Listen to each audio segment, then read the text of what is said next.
Hello students, start करते हैं। Trigonometry सीखने के लिए आपको कुछ टर्म्स को सीखना होगा और जैसे ही वो टर्म्स आपको समझ आ जाएगी, जैसे ही उन टर्म्स को आप सीख जाओगे, आप ट्रिग्नोमेट्री सीख जाओगे।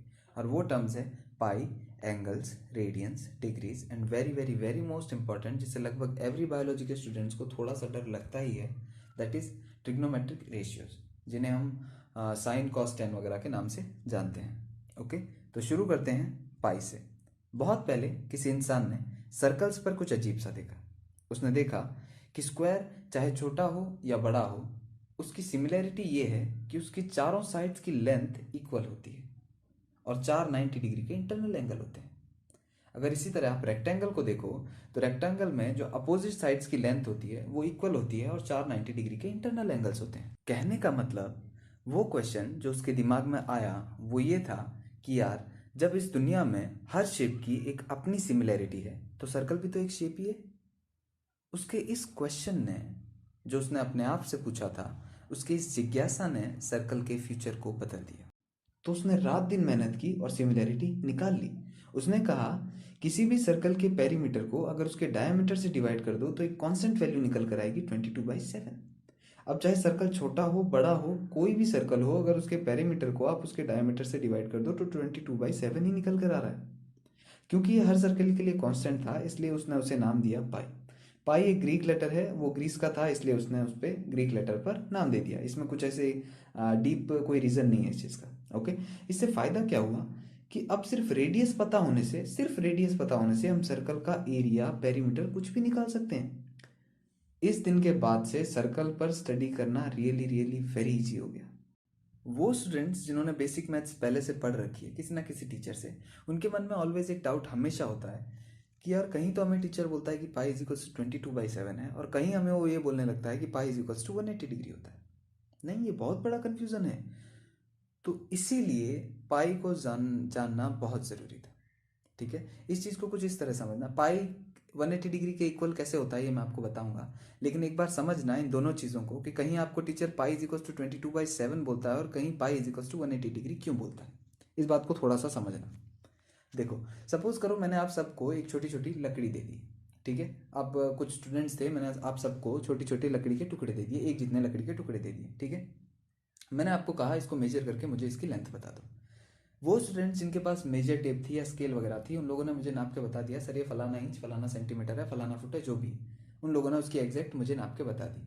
अब वो स्टूडेंट्स जिनके पास स्केल नहीं थी या मेजर टेप नहीं थी, वो लोग क्या करेंगे, उन लोगों ने सपोज करो कोई दूसरी पेंसिल ली या कोई दूसरी उससे बड़ी स्टिक ली और उस पर पेंसिल से मार्क करके या पेन से जो भी है मार्क करके कहा कि सर ये इतनी लंबी है। अब मेरी बात को ध्यान से समझना, दोनों ही अपनी जगह सही है। एक इंसान ने उसकी एग्जैक्ट वैल्यू बताई है और एक इंसान किसी दूसरी चीज पर मार्क करके मुझे ये बता रहा है कि सर ये इतनी लंबी है। ठीक है, तो वो लकड़ी इतनी लंबी नहीं है। मैंने ये नहीं पूछा था किसके जितनी लंबी है क्या है। वो लकड़ी फलाना फुट फलाना इंच जो बच्चों ने बताया उतनी लंबी है, लेकिन उस लकड़ी को उस लेंथ के इक्वलेंट माना जा सकता है। समझ रहे हो मेरी बात को? यानी पाई की वैल्यू तो 3.14 ही है, यानी 22/7 ही है, लेकिन उसको जब डिग्रीज के टर्म्स में हम बात कर रहे हो तो 180 डिग्री के इक्वलेंट मान सकते हैं। ठीक है, अब ये pi is equals to 180 degree कैसे होता है ये मैं आपको बताऊंगा। ठीक है, थोड़ा आगे चलते हैं, कुछ टर्म्स को और सीखते हैं और फिर मैं आपको बताऊंगा। सेकेंड टर्म है एंगल।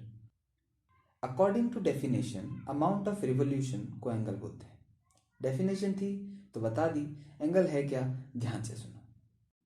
जैसे कि सपोज करो ये एक ऑब्जेक्ट है और मैं बोलता हूं इस ऑब्जेक्ट में वेट है।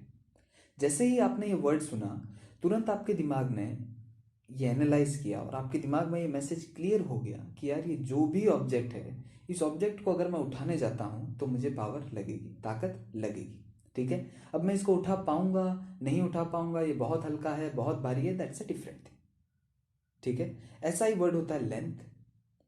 सपोज करो एक कोई ऑब्जेक्ट मैंने आपको दे दिया, या नहीं भी दिखाऊं तो भी कोई फर्क नहीं पड़ता, मैंने आपको बोल दिया कोई फलाना ऑब्जेक्ट है और उसमें लेंथ है।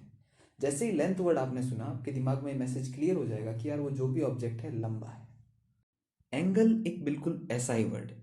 ठीक है, जैसे ही आप ये वर्ड सुनो एंगल, आपके दिमाग में ये बात क्लियर हो जानी चाहिए कि कोई ऑब्जेक्ट अपनी जगह पर खड़ा खड़ा रोटेट हुआ है। ठीक है, इस पूरी बात को बताने के लिए इस पूरी बात को बताने के लिए, उस अमाउंट ऑफ रोटेशन को बताने के लिए एंगल वर्ड का यूज होता है। ठीक है, अब वो रोटेशन कितना है कितना नहीं है वो उसकी यूनिट्स बताएंगे। जिस तरह से वेट की यूनिट्स होती हैं किलोग्राम, ग्राम, तो वो ये बताती है कि भाई कितना ज़्यादा है कितना कम है, वो क्या बताती है, उसकी यूनिट्स बताती है। ठीक है, उसी तरह से लेंथ की यूनिट किलोमीटर, मीटर, वो सब क्या बताती है, अमाउंट बताती है कि भाई कितना अमाउंट है। इसी तरह से रोटेशन का अमाउंट कितना है कितना नहीं है वो एंगल की यूनिट्स बताएंगी, डिग्री, रेडियंस। ठीक है, लेकिन एंगल वर्ड से हमें क्या पता चल गया कि कोई ऑब्जेक्ट अपनी जगह पर खड़ा खड़ा रोटेट हुआ है। ठीक है, अब वो जो उसने बीच की जो दूरी बनाई अपनी फाइनल और इनिशियल पोजीशन के बीच में, उस अमाउंट को एंगल बोलते हैं। Okay, done. अब जिस तरह वेट को नापने की यूनिट होती है किलोग्राम, ग्राम, मिलीग्राम वगैरह, जिस तरह से लेंथ को नापने की यूनिट होती है किलोमीटर, मीटर, मिलीमीटर वगैरह, उसी तरह से एंगल को मेजर करने की यूनिट भी होती है। ठीक है, और एंगल को मेजर करने की जो मेजर यूनिट्स है वो है डिग्री एंड रेडियंस। ठीक है, अब रेडियंस क्या है, डिग्री क्या है, ध्यान से सुनो। डिग्रीज है क्या, बहुत पहले हमें सर्कल के बारे में जब कुछ खास चीज़ें ऐसी पता नहीं थी, सिर्फ कुछ इतनी छोटी मोटी चीज़ें पता थी जैसे earth is revolving around sun, उस टाइम पे कुछ साइंटिस्ट ने ये नोटिस किया कि अर्थ को 360 डेज लगते हैं सन का एक रिवॉल्यूशन कंप्लीट करने में। तो उन लोगों ने ये तय किया और ये फिक्स कर दिया कि भाई एक सर्कल को आप 360 पार्ट्स में डिवाइड कर सकते हो, और जो वो डिवीजन का एक पार्ट था उसे नाम दिया गया डिग्री। ठीक है, यानी एक सर्कल में 360 डिग्रीज होती है। ठीक है, अब इसके पीछे आप ऐसा सोच सकते हो कि सर उन लोगों ने डेज क्यों नहीं लिया, आवर क्यों नहीं लिया, तो देखो उन लोगों ने जो किया वो किया। ठीक है, उन लोगों को जो सही लगा उन लोगों ने किया। अब आप ये बोलोगे कि तो सर आज हम इसे चेंज क्यों नहीं कर रहे, आज चेंज करके फ़ायदा क्या है, जब पूरी दुनिया ने इसे एक्सेप्ट कर लिया है कि 360 डिग्रीज होता है तो चेंज करके फ़ायदा क्या है। कोई भी चीज़ चेंज तब की जाती है जब उसके फ़ायदे ज़्यादा और नुकसान कम हो। ठीक है, अगर आज आप कोई भी नई चीज़ लेकर आते हो तो उसके फ़ायदे होने चाहिए, और फ़ायदे होना हो, नुकसान नहीं होना चाहिए। ठीक है, क्योंकि 360 के नाम से पूरी दुनिया कैलकुलेट कर रही है, और अब आप कोई ऐसी चीज़ लाकर रख दोगे तो कोई क्यों एक्सेप्ट करेगा उसे। ठीक है, और अल्टीमेटली हमें निकालना क्या है, एंगल ही तो निकालना है। तो 360 से भी निकल रहा है, और कुछ 1 करोड़ 2 करोड़ रख दोगे तो भी उससे भी निकलेगा भी, निकलना तो एंगल ही है। तो जब निकल एंगल ही रहा है तो 360 से निकालो ना, पूरी दुनिया ने इस चीज़ को एक्सेप्ट कर रखा है। ठीक है, अब छोटी मोटी सी चीज़ें हैं ध्यान में रखना डिग्री के बारे में, बस इतना ध्यान में रखना आप लोग कि एक सर्कल में 360 डिग्रीज होती है। ठीक है, ओके। अब छोटे मोटे पॉइंट ध्यान रखना कि 1 डिग्री में 60 मिनट होते हैं और 1 मिनट में 60 सेकंड होते हैं। अब 1 मिनट में 60 सेकंड होते हैं ये तो आपको पता है क्योंकि घड़ी वाला होता है, लेकिन भाई घड़ी का मिनट और सेकंड अलग है और डिग्री का मिनट एंड सेकंड अलग है, इस चीज़ को ध्यान में रखना। दूसरा पॉइंट ये है कि घड़ी जब 1 मिनट मूव होती है, घड़ी जब 1 मिनट मूव होती है तो मैं बोलूँगा कितना एंगल मूव हुई, तो वो 6 डिग्री के बराबर होता है। घड़ी का 1 मिनट सर्कल के 6 डिग्री के बराबर होता है। ओके, ठीक है।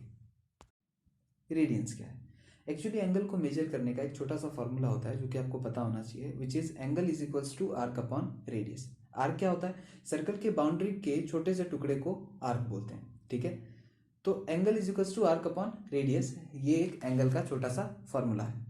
तो अब सुनना रेडियन है क्या। जब कभी भी किसी आर्क की लेंथ उसके रेडियस के इक्वल हो जाएगी, उस टाइम पे जो एंगल बनेगा वो 1 रेडियन के इक्वल होगा। समझ रहे हो, व्हेन आर्क की लेंथ इक्वल हो जाएगी उसके रेडियस के, तब जो एंगल बनेगा वो इक्वल होगा 1 रेडियन के। ये 1 रेडियन की डेफिनेशन है, बस सिंपल सी, आपको बस पता होना चाहिए रेडियन है क्या चीज। ठीक है, तो ये आपने सीखा एंगल को मेजर करने के 2 मेजर तरीके। ठीक है, अब जिस तरह किलोग्राम से ग्राम में आने का तरीका होता है, जिस तरह से किलोमीटर से मीटर में आने का तरीका होता है, उसी तरह से डिग्री से रेडियन और रेडियन से डिग्री में आने का तरीका होता है। अगर आपको कोई डिग्री से रेडियन में आने के लिए बोले तो आपको डिग्री को मल्टीप्लाई करना होगा पाई बाई 180 से। सपोज करो आपको मैंने 60 डिग्री दे दिया और मैंने आपको बोला कि भाई इसको मुझे रेडियन में कन्वर्ट कर दो, तो आप क्या करोगे, 60 degree multiply by pi upon 180 से जैसे ही मल्टीप्लाई करोगे तो 63 जा 180 से वो कट हो जाएगा और आंसर आएगा पाई बाई 3 रेडियंस। ठीक है, पाई बाई 3 क्या, पाई बाई 3 रेडियंस। इसी तरह से अगर आपको रेडियन से डिग्री में जाना हो तो आपको मल्टीप्लाई करना पड़ेगा 180 बाई पाई से।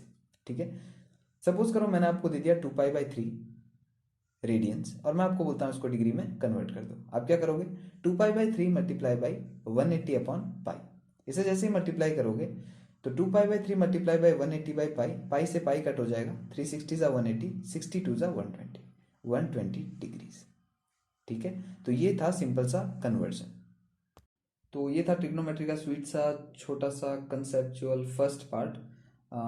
सेकंड पार्ट में आप लोगों को साइन कॉस वगैरह क्या है, और ये मैंने इसको 2 पार्ट में इसलिए कवर किया है, हालांकि छोटे छोटे पार्ट्स है लेकिन इसलिए कवर किया है ताकि आप इन्हें अच्छे से एब्जॉर्व करें।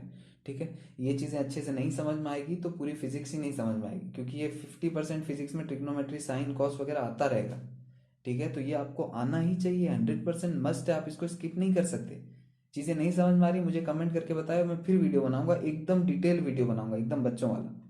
ठीक है, दूसरी बात, डिस्क्रिप्शन में मैंने लिंक दिया है, इसको जस्ट देख के आप सॉल्व मत करना, पहले सेकंड वीडियो देखिए उसके बाद उसे सॉल्व करिए। हालांकि लिंक मैंने फिर भी नीचे दे दिया है, क्योंकि कुछ बच्चे क्या पता ट्राई करना चाहते हो, तो उसमें डिग्री टू रेडियन का जो कन्वर्जन है या रेडियन टू डिग्री का जो कन्वर्जन है वो कन्वर्जन आप कर लीजिए, भले ही करना चाहते हो तो।